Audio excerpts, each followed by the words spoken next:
Hello friends, मैथ्सपुर channel में आपका स्वागत है।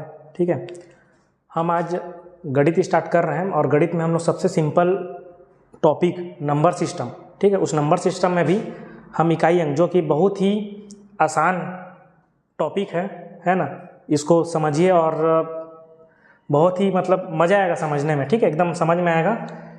ठीक है, तो देखिए अब हम सबसे पहले पढ़ते हैं कि इकाई अंक। ठीक है, तो इकाई अंक होता क्या है। ठीक है, तो इकाई अंक क्या होता है? किसी भी संख्या का अंतिम अंक।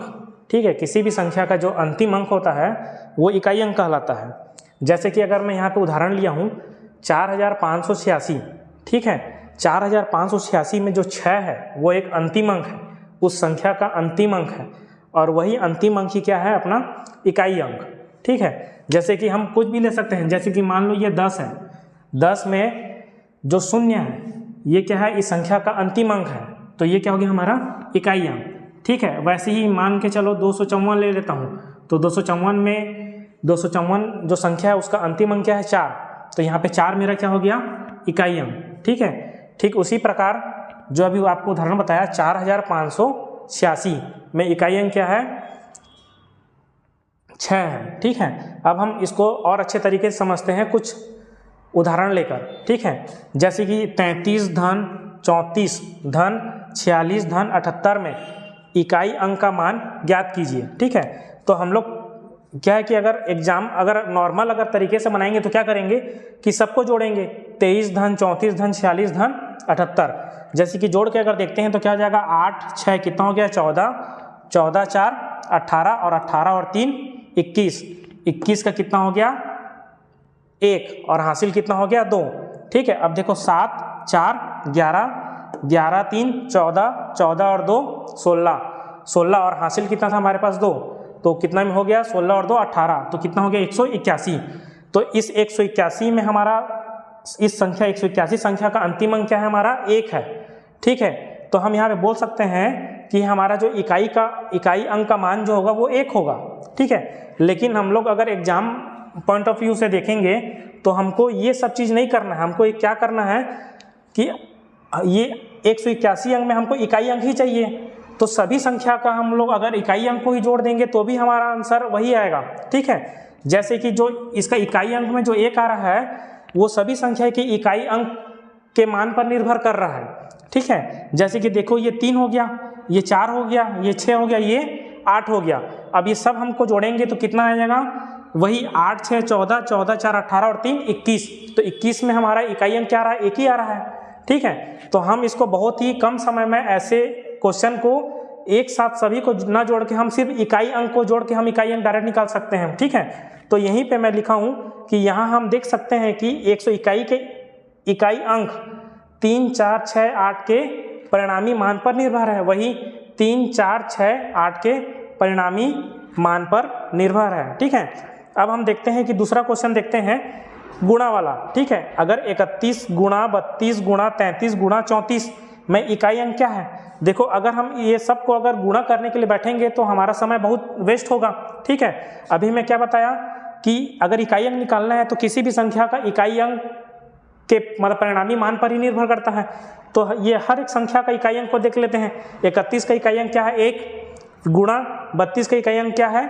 2, 33 का इकाई अंक क्या है? 3, और 34 का इकाई अंक क्या है? 4। ठीक है, अब हम इसको गुणा करके देखते हैं। 1 का गुणा 2 से किए तो कितना आएगा? 2, 2 का गुणा 3 से किए तो 2 3 6, और 6 का गुणा फिर 4 से किए तो कितना जाएगा? 6 4 24।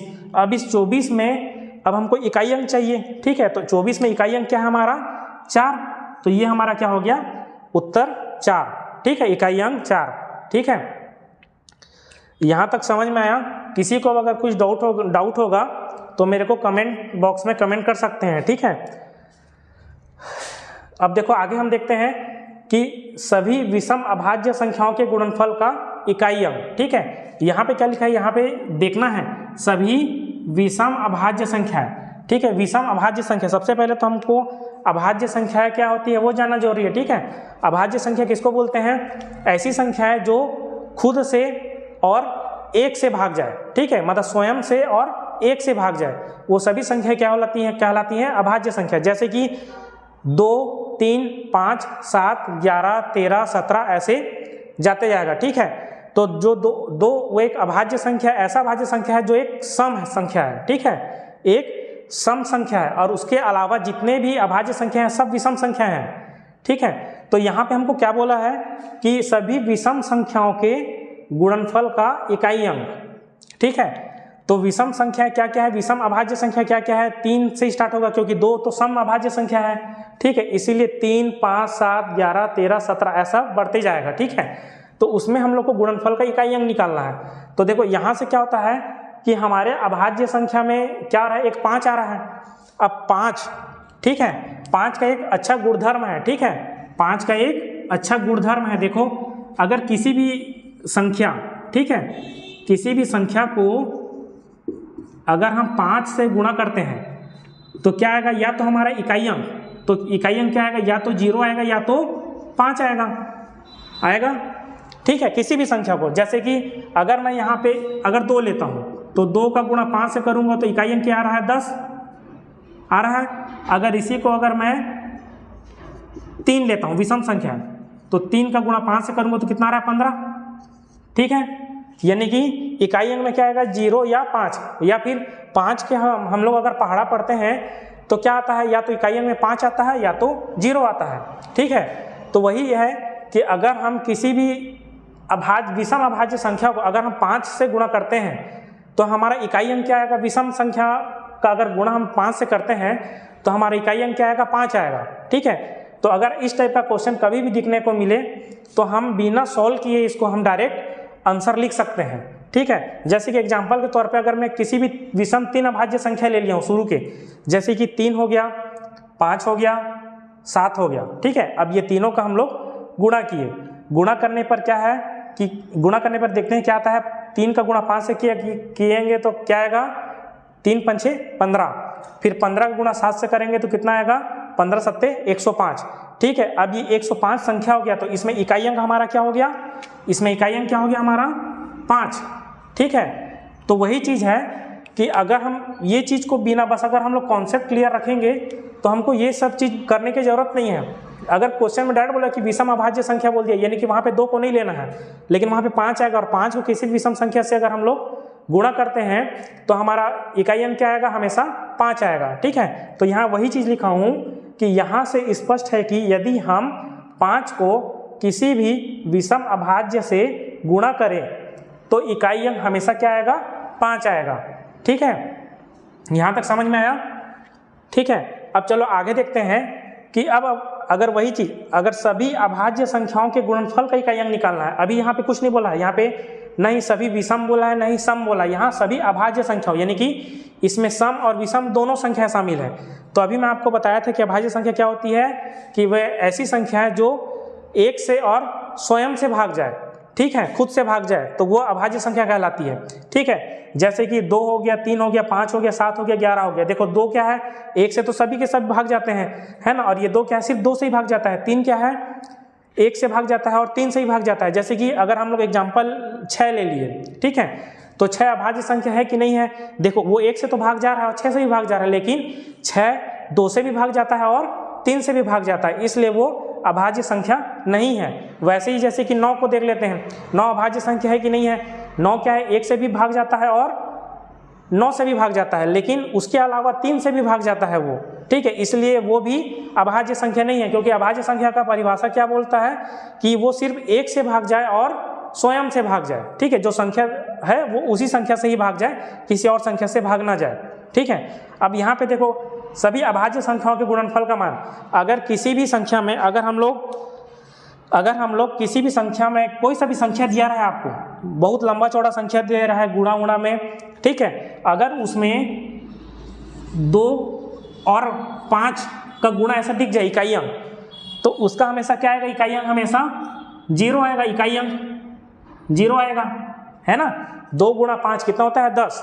ठीक है, 10 का इकाई अंक कितना हो गया, 0। अब फिर 0 को किसी भी संख्या से गुणा करेंगे इकाई अंक में तो हमेशा क्या आएगा, 0 ही आएगा, है ना।